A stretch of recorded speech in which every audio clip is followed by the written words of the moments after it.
ലോക്സഭാ തെരഞ്ഞെടുപ്പ് പ്രചരണം പുതുപ്പള്ളിയിൽ നിന്ന് തുടങ്ങാൻ കോൺഗ്രസ് സ്ഥാനാർത്ഥികൾ ആന്റോ ആന്റണിയും കൊടിക്കുന്നിൽ സുരേഷും ഉമ്മൻചാണ്ടിയുടെ കല്ലറയിലെത്തി 12 മണിയോടെ ഷാഫി പറമ്പിൽ പുതുപ്പള്ളിയിൽ എത്തും.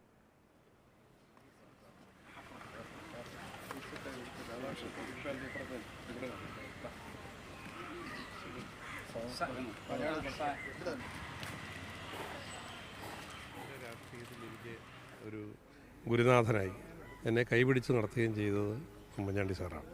അപ്പോൾ ഞാൻ കഴിഞ്ഞ തെരഞ്ഞെടുപ്പുകളിലൊക്കെ ആദ്യം അദ്ദേഹത്തെ കണ്ട് അനുഗ്രഹം വാങ്ങിയാണ് ഞാൻ തെരഞ്ഞെടുപ്പ് പ്രചരണം ആരംഭിച്ചത്. ഇന്ന് അദ്ദേഹം നമ്മളോടൊപ്പം ഇല്ല. ആ കുഴിമാടത്തിൽ വന്ന് പ്രാർത്ഥിച്ച് പൂക്കൾ അർപ്പിച്ചതിന് ശേഷമാണ് ഞാൻ തെരഞ്ഞെടുപ്പ് പ്രചരണം ആരംഭിക്കുന്നത്.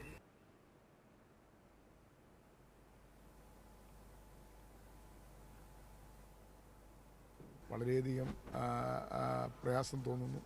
അദ്ദേഹം ഉള്ളപ്പോൾ ഒരു ധൈര്യമാണ്. അദ്ദേഹം തെരഞ്ഞെടുപ്പിന് വേണ്ടി മണ്ഡലത്തിൽ വരുമ്പോൾ വല്ലാത്ത ധൈര്യമാണ്. കാരണം എന്തെങ്കിലും കുറവുകളോ പോരായ്മകളോ ഉണ്ടെങ്കിൽ അത് ഉമ്മൻചാണ്ടി സാറ് പരിഹരിച്ചുള്ളൂ എന്നുള്ള ഒരു ആത്മവിശ്വാസം ഉണ്ടാകും. പ്രത്യേകിച്ച് ഞങ്ങളെപ്പോലെയുള്ള ചെറുപ്പക്കാരായ സ്ഥാനാർത്ഥികൾക്ക് ഒരു നാഥനായിട്ടാണ്, അപ്പോഴും ഒരു രക്ഷകനായിട്ടാണ്, ഒരു രക്ഷാ കവചമായിട്ടാണ് ഉമ്മൻചാണ്ടി സാർ ഞങ്ങളെ ഒക്കെ കരുതിയിട്ടുള്ളത്. കൂടുതൽ വിവരങ്ങളുമായി ഷിനോജ് എസ് ടി ചേരുന്നു. Shinoj, good morning.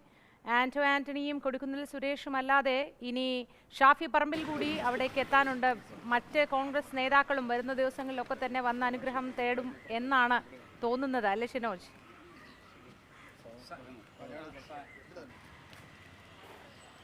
കോൺഗ്രസിന്റെ ഔദ്യോഗിക സ്ഥാനാർത്ഥി പ്രഖ്യാപനം വന്നിട്ട് കേവലം മണിക്കൂറുകൾ മാത്രമേ ആകുന്നുള്ളൂ. ഇതിനോടകം തന്നെ രണ്ട് സ്ഥാനാർത്ഥികൾ, പത്തനംതിട്ടയിൽ മത്സരിക്കുന്ന ആന്റോ ആന്റണിയും അതുപോലെ തന്നെ മാവേലിക്കരയിൽ മത്സരിക്കുന്ന കൊടിക്കുന്നിൽ സുരേഷും പുതുപ്പള്ളിയിലെ ഉമ്മൻചാണ്ടിയുടെ കല്ലറയിലെത്തി പ്രാർത്ഥിച്ച് അനുഗ്രഹം വാങ്ങി മടങ്ങിക്കഴിഞ്ഞു. എന്തായാലും വരുന്ന മണിക്കൂറുകളിൽ കൂടുതൽ സ്ഥാനാർത്ഥികൾ പുതുപ്പള്ളിയിലെ ഉമ്മൻചാണ്ടിയുടെ കല്ലറയിലെത്തി പ്രാർത്ഥിക്കാനായി കടന്നു വരും എന്നാണ് നമുക്ക് മനസ്സിലാക്കാൻ കഴിയുന്നത്. ഇന്ന് ഉച്ചയോടുകൂടി ഷാഫി പറമ്പിലെത്തും. നേരത്തെ കോട്ടയത്തെ UDF സ്ഥാനാർത്ഥിയെ മത്സരിക്കുന്ന ഫ്രാൻസിസ് ജോർജ് ഇവിടെ എത്തി അനുഗ്രഹം വാങ്ങി മടങ്ങിയിട്ടുണ്ടായിരുന്നു. അത്തരത്തിൽ കൂടുതൽ കോൺഗ്രസിൻ്റെ സ്ഥാനാർത്ഥികൾ പ്രത്യേകിച്ച് ഔദ്യോഗിക പ്രചരണം തുടങ്ങുന്നതിന് മുൻപ് തന്നെ അവരുടെ പ്രിയപ്പെട്ട ഉമ്മൻചാണ്ടി സാറിനെ വന്ന് കണ്ട് അനുഗ്രഹം വാങ്ങി മടങ്ങാനുള്ള പദ്ധതിയിലാണ് കൂടുതൽ സ്ഥാനാർത്ഥികൾ എന്നാണ് നമ്മൾ മനസ്സിലാക്കുന്നത്. മറ്റ് പല സ്ഥാനാർത്ഥികൾ ഔദ്യോഗിക പ്രചരണം തുടങ്ങുന്നതിന് മുൻപ് തന്നെ പുതുപ്പള്ളിയിൽ എത്താനുള്ള സാധ്യതയാണ് കണക്കാക്കുന്നത്. എന്തായാലും പലരുടെയും വാക്കുകൾ കടമെടുത്താൽ, പ്രത്യേകിച്ച് ആന്റോ ആന്റണിയും ഒക്കെ കൊടിക്കുന്നിൽ സുരേഷും ഒക്കെ നേരത്തെ പറഞ്ഞത് അനുസരിച്ചാണെങ്കിൽ, അവർ പറഞ്ഞത് തന്നെ കടമെടുക്കുകയാണെങ്കിൽ അവരുടെ കഴിഞ്ഞ തെരഞ്ഞെടുപ്പുകളിലൊക്കെ അവർക്കൊപ്പം ഗുരുനാഥനായി അവരുടെ പ്രിയപ്പെട്ട നേതാവായി ഒക്കെ ഉണ്ടായിരുന്നത് ഉമ്മൻചാണ്ടിയാണ്.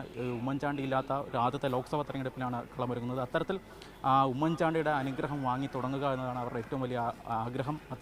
അതിനുവേണ്ടിയാണ് ഇന്ന് രാവിലെ തന്നെ ഈ രണ്ട് നേതാക്കളും, ആന്റോ ആന്റണിയും അതുപോലെ തന്നെ കൊടിക്കുന്നിൽ സുരേഷും ഉൾപ്പെടെയുള്ള നേതാക്കൾ പുതുപ്പള്ളിയിലെ ഉമ്മൻചാണ്ടിയുടെ കല്ലറയിലെത്തി അനുഗ്രഹം വാങ്ങി മടങ്ങിയിരിക്കുന്നത്. എന്തായാലും അവർക്കൊപ്പം കൊടിക്കുന്നിൽ സുരേഷ് ഉണ്ടായിരുന്നു, തിരുവഞ്ചൂർ രാധാകൃഷ്ണൻ MLA ഉണ്ടായിരുന്നു, മറ്റ് DCC പ്രസിഡന്റ്മാരൊക്കെ ഉണ്ടായിരുന്നു. അത്തരത്തിൽ പുതുപ്പള്ളിയിൽ നിന്ന് ഈ ലോക്സഭാ തെരഞ്ഞെടുപ്പിലേക്ക് പ്രചരണം തുടങ്ങാൻ തന്നെയാണ് കോൺഗ്രസിൻ്റെ തീരുമാനം. മറ്റ് സ്ഥാനാർത്ഥികളും വരുന്ന ദിവസങ്ങളിൽ പുതുപ്പള്ളിയിൽ എത്തും എന്നാണ് നമുക്ക് ലഭ്യമാകുന്ന വിവരം. മോദി.